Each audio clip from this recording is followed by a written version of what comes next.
Et partons à présent pour Narbonne. Ils étaient près de 250 personnes réunies hier et avides de réponses. Des habitants des alentours de l'usine de combustion nucléaire Malvézy, anciennement appelée Comurex. La conférence était organisée par le collectif Sortir du nucléaire et un hôte était attendu avec impatience, le directeur du CRIRAD, spécialiste du genre. Reportage de Caroline Agulot avec Guy Spica.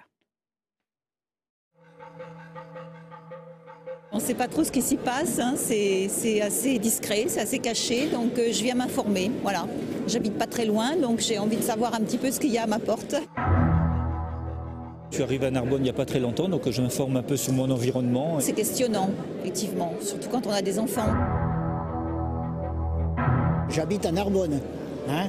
Je ne suis pas riverain de l'usine, mais enfin jusqu'à quelle limite il y a danger. Aux portes de Narbonne, l'imposante usine de Malvézy traite le quart de la production mondiale d'uranium.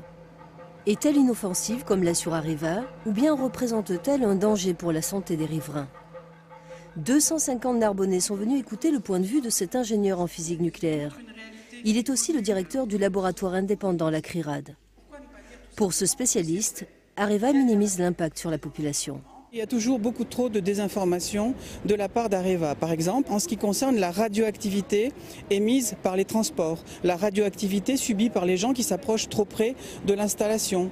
Par exemple, Areva continue à laisser penser que les poussières qui se sont répandues dans l'atmosphère au moment de la rupture des digues en 2004 n'étaient pas radioactives ou étaient parfaitement confinées, ce qui est totalement faux. Implantée dans cette zone industrielle à quelques battements d'ailes de Narbonne, l'installation est une énigme pour les riverains.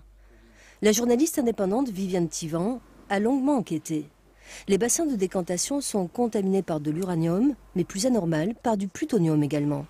Dans un champ voisin, on a d'ailleurs retrouvé des traces de contamination dans le blé d'un agriculteur. Il y a eu des études qui ont montré, donc des études qui ont été menées par l'IRSN, l'Institut de radioprotection française, qui ont montré qu'il y avait des contaminations de l'environnement avec de la matière radioactive par l'air. Donc c'est vraiment les embruns qui emmènent cette matière radioactive dans les zones environnantes. Par les cheminées, il y a de l'uranium qui sort par les cheminées et qui vont jusque sur Narbonne.